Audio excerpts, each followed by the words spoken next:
Good morning, sir. Good morning. Are you Traylon Martin? Yes, ma'am. And Mr. Martin, in cause number 25 DCCR 0270, you're charged with the third-degree felony offense of obstruction or retaliation from January 29th of 2025. What that means is that if you go to trial and you're found guilty, the range of punishment would be between 2 years and up to 10 years in prison. Do you understand? Yes, ma'am. And what is the offer that's been made? 2-year TDC, Judge. And so the state has offered, if you want to enter a plea of guilty, a 2-year term in prison, which is the minimum. You have every right to reject that and have your case set for trial, but I want to make sure you understand what the possible consequences are and what your options are. And do you understand all of that? Yes, ma'am. And do you want to reject that offer and have your case set for trial, or do you want to take that offer? Can I ask one simple question? Sure. I'm just trying to ask, I watched the video, how the case started, and I was the one that was fed up with it, so. So that's what a jury's for. If you don't think you're guilty of what they said, that I mean, then I can't assault you if I'm already determined. I don't need to know that. That's what a jury's for. Yes. Either you accept the plea agreement because you're guilty, and if you watch the information with your attorney, then you've seen everything the state has and they'll present, and we can let a jury decide. I just want to make sure you understand what the consequences are and what your options are. Do you understand all of that? Yes, ma'am. So, And, just for the record, I've explained this to him. I've shown him several different videos. Some of them are more relevant than others, and he indicates some things that there may be other videos out there that I don't know about. They're not there as far as discovery. He's indicated he wanted to hire Marsha Norman, and I told him you can reject it. If you're not guilty, then don't plead guilty and reject it, and if you can still hire Marsha in the meantime. Mr. Nichols, is there any other discovery that you anticipate? I didn't see any in the file from Ms. Volfino, anything else, Your Honor. Okay. I know she made the offer. I know that he had got a reduction on the same charge a year ago, so I don't see any reason the offer would change. And I did ask for probation this morning. I did not change Ms. Volfino's offer. Okay. So, Mr. Martin, if you don't want to accept that offer and you want it to plead not guilty, I need you to sign the plea bargain rejection so that I know that you and I have had this conversation. Yes, ma'am. I just want to ask, I've been trying to get a job and work to see if I can just see if it'll help me out with my time as a trustee. Okay, none of that matters right now, okay? Because here's what we're not going to do. We're not going to put your case on the trial docket so that you think you can get some time under your belt, and then you're going to plead guilty later, because after today, I won't accept this plea agreement. We don't put cases on the trial docket just to buy some time. Either you did it or you didn't do it, and if you didn't do it, then you can sign that and we'll get a jury to decide, but I don't want you to think you're going to come back in here later and say, oh, I want to take that deal, because it's not going to happen. All right? Am I eligible for parole? I don't know when you're eligible for parole. I don't know how much time you have. I never had to do this. That's why I'm asking I know, and that's why Mr. Parker's, be able to bail. nobody knows when for sure you would become eligible for parole or if you would make your parole. We don't know that because that depends on other people, not us. I don't make that decision. Your attorney can't tell you that. He doesn't know. It just depends on. I've explained to him how much time, based on what he's told me he has, and how much time I think he'll have to do before he's eligible. But again, I told him I can't guarantee that. But if you're not guilty, then don't sign. You please reject. So it sounds like Mr. Parker's explained all this to you. So either you don't want to take the deal, you are not guilty, and let's go to trial, or you plead guilty and I'm gonna go ahead on the sign. sign what? I'm not guilty. You can't say you're not guilty and then sign for time. It doesn't work that way. Because what happens, Officer? for obstruction, it's not assault on an officer. Obstruction, retaliation. It's obstruction or retaliation, which is different, and there are different elements of that offense than assault on a police officer. So Mr. Parker has gone over that with you. If you want him to explain it again, what specifically that is before, but you cannot come up here and say I'm guilty of something, or I'm not guilty, but I want to take the deal. If you didn't do it, you go to trial. If you did it, I want to go to trial. okay, sign that for me, rejecting that plea offer then. Okay, where? Look, sir, pay attention, sign that. Okay, where the at? Right there, just defendant right there. Okay. I got a hospital building, I got evidence for free world. So real quick, hold on, before you go back. Mr. Parker has been appointed to represent you. With your permission, he handles a lot of cases for me as a court-appointed attorney. With your permission, I can release him and appoint another attorney who could begin preparation for trial a little quicker. Is that okay with you? Yes, ma'am. All right, so I'm going to appoint a new attorney today. They'll be out to see you very soon. Huh? Can I pick one or y'all? No, you're going to get whoever's next on our list. If you have whoever's next on the list. You can hire whoever you want. You can hire, if you have the funds to hire someone or your family wants to hire someone, they can do that. Otherwise, I'm appointing someone today so they can start getting ready, okay? Yes, ma'am. All right, you can go back with the bailiff. Thank you. All right, you're Rebecca Rito? Yes, ma'am. And will your client waive the formal reading of the indictment in each case? Yes, Your Honor. All right, in this case, which is 23 DCCR 0928, you're charged with a state jail felony offense of theft of property with previous convictions from November 21st of 2022. The indictment alleges you were previously convicted of theft September 11th, 2010, September 17th, 2010 in two different cases. And then again, October 26th of 2015. And then September 21st of 2021 in three cases on that date. And how do you plead to that charge? Guilty.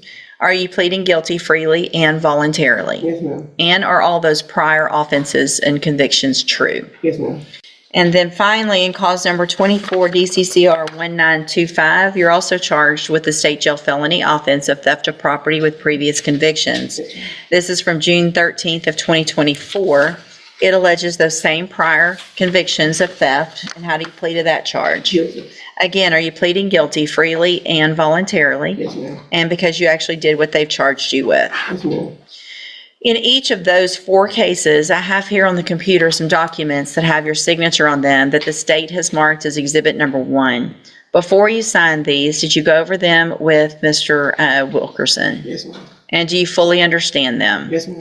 And it's my understanding you have no agreement in your case, in any of these four cases, and so you're just pleading open to me. Is that correct? Yes, ma'am.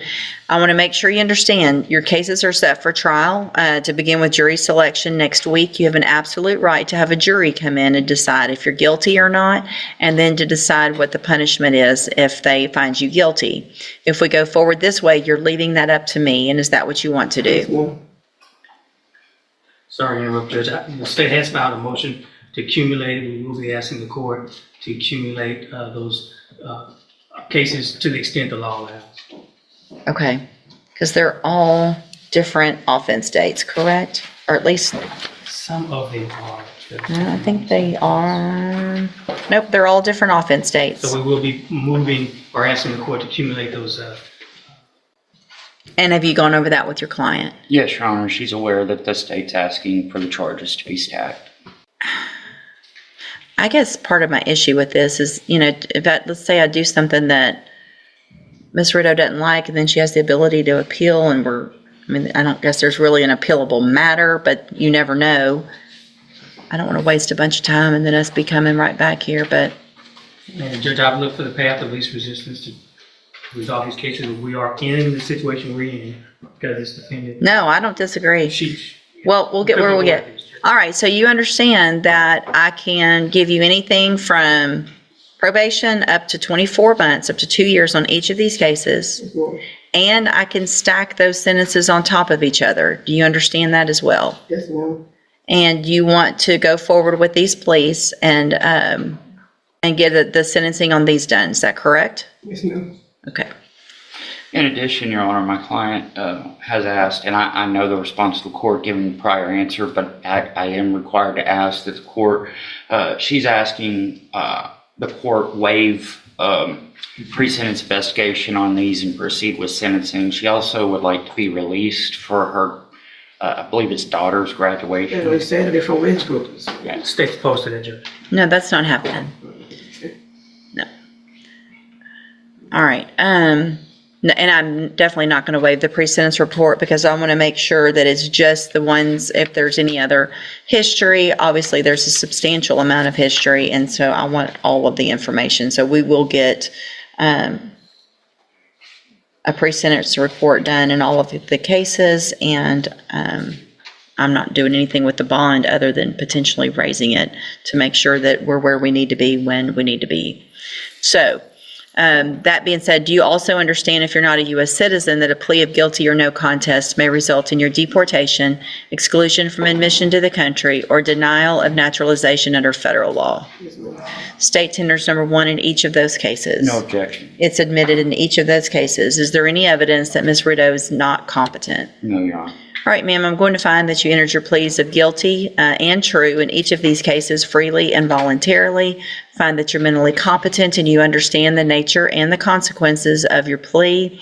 In each case, I'm going to find sufficient evidence to find you guilty. However, I'm going to reset your cases for sentencing so that the probation department can do a pre-sentence report. That will give me more information about you, your cases, and then we will come back at a later date for sentencing. And then I will number the tampering case for trial next week. Obviously, it's fairly new compared to some of the other ones, but it looks like a lot of them are getting taken care of this morning, so you never know. You guys will know today after docket what the trial order is. One final thing, if I may, on the tampering, Judge, it's filed as a 3rd degree, but I filed a repeat offender notice seeking to enhance it to a 2nd degree, given the defendant's previous robbery conviction. So I just want to make sure that all that's. Why did you put the tampering on me when you put the death on me? Look, we're not, this isn't a conversation. It's, Confused. I'm sorry, yes, ma'am. it doesn't matter, and they didn't put anything on you. I mean, that's what I'm saying. Okay, listen. I don't understand how is it tampering? I mean, That's what juries are for. If you don't, Mr. Wilkerson has gone over it, I'm sure, with you. He has his position legally. You know what the options and what the consequences are in that case. In that case, if you go to trial and you're found guilty, and there is a prior robbery conviction, it's important that you understand that the range of punishment then becomes that of a 2nd degree felony, which is between 2 years and up to 20 years. Do you understand? yes, ma'am. Okay.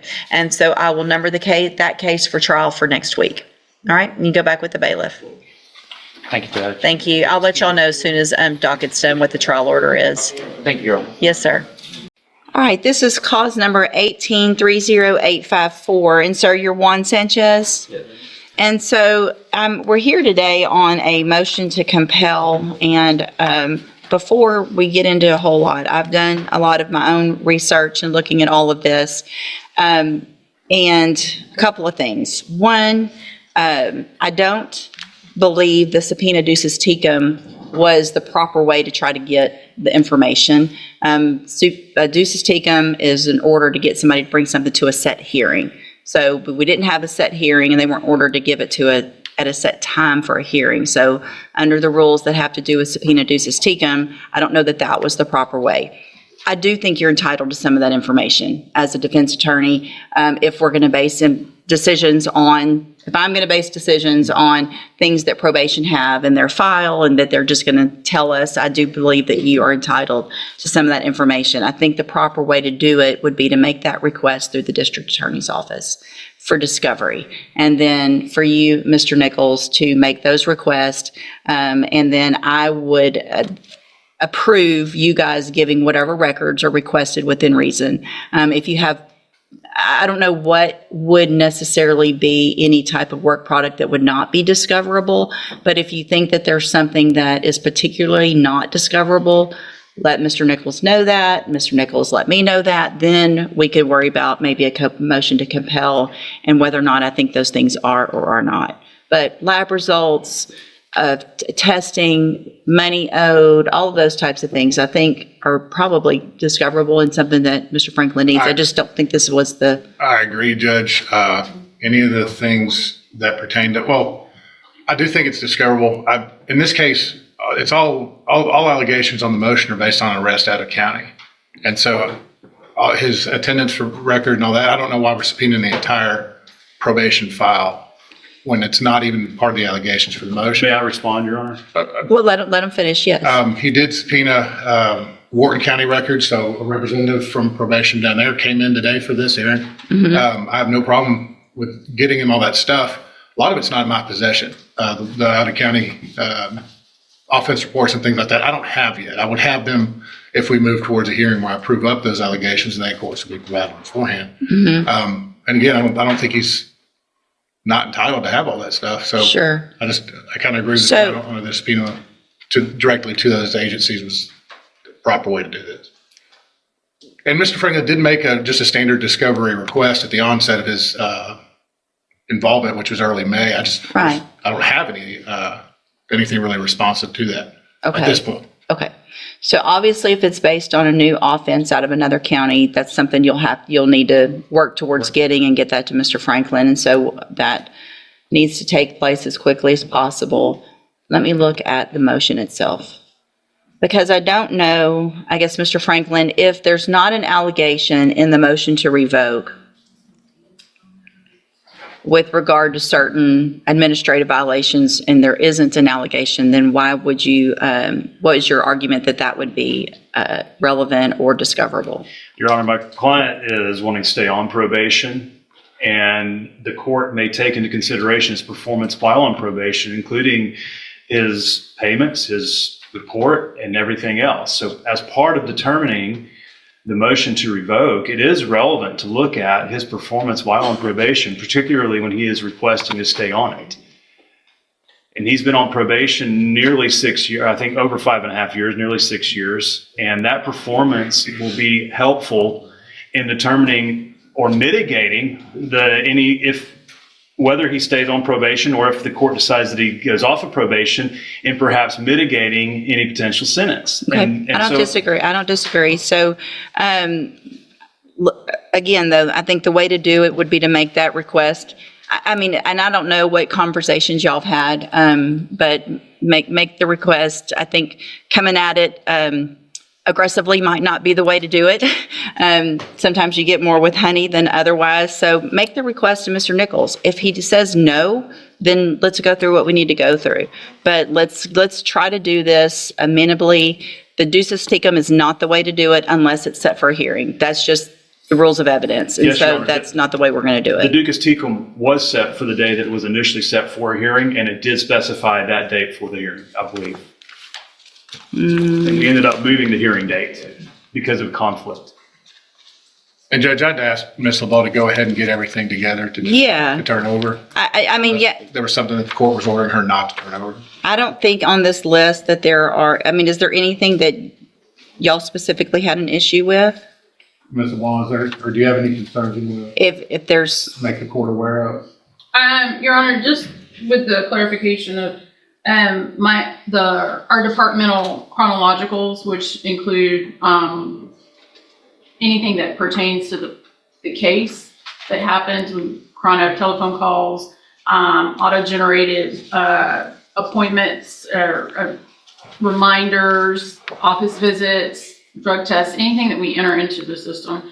But those are the chronologicals through the probation office, as well as releasing of the jail logs, his sex offender verification, interlock reports, because those were not listed on the subpoena, as well as the offense report through DPS, which was released to me and my under a supervision officer.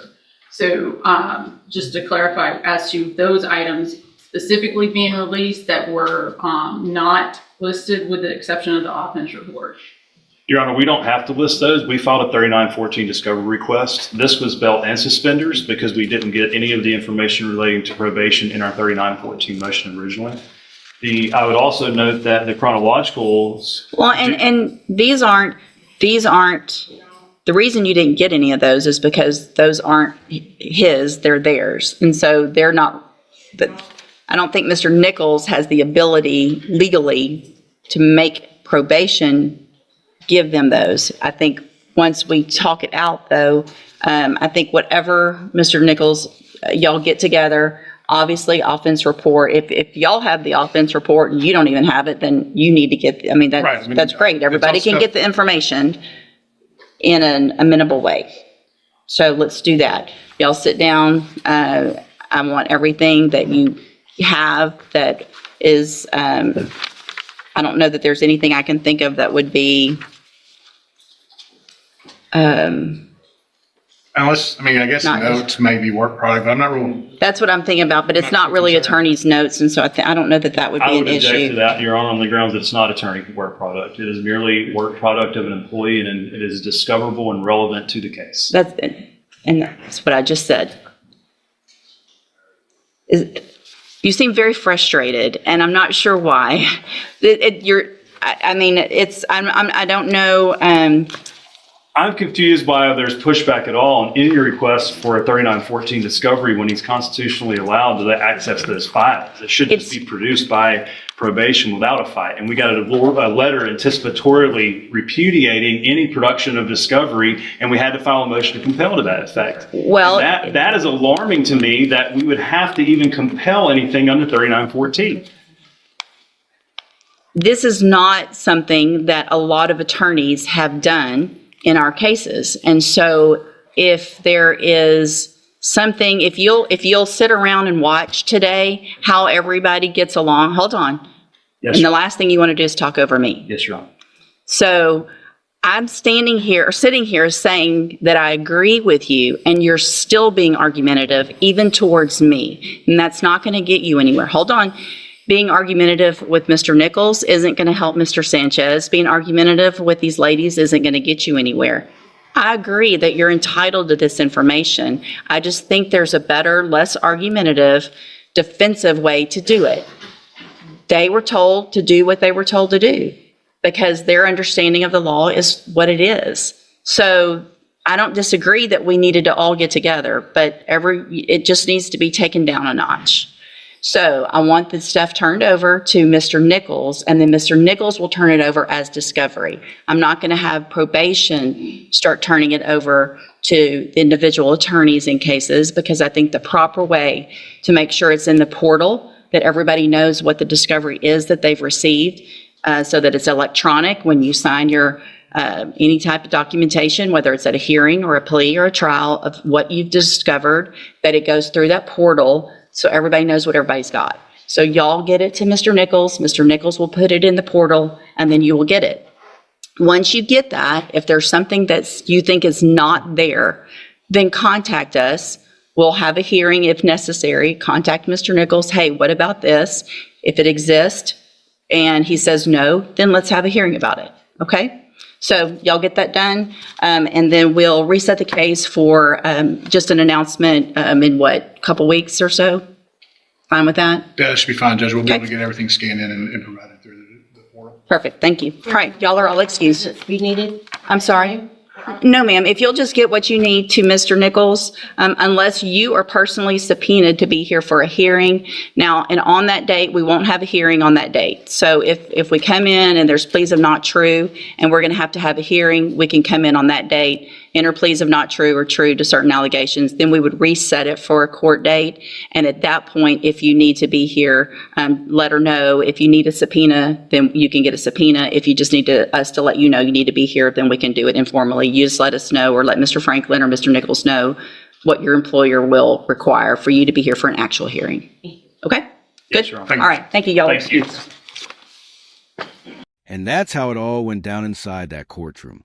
Tryon Martin rejected the 2-year plea deal, and now his case is heading to trial. The judge made one thing crystal clear. That offer is off the table for good. As for Rebecca Rideau, she pled guilty on all 4 theft counts. Open to the judge. No deal, no agreement. And with the state pushing to stack those sentences, the next hearing could change everything. 2 defendants. 2 very different choices. But the same system deciding their fate. If you want to see more real courtroom moments like this, subscribe right now. New cases drop every week. And trust me, you don't want to miss what's coming next.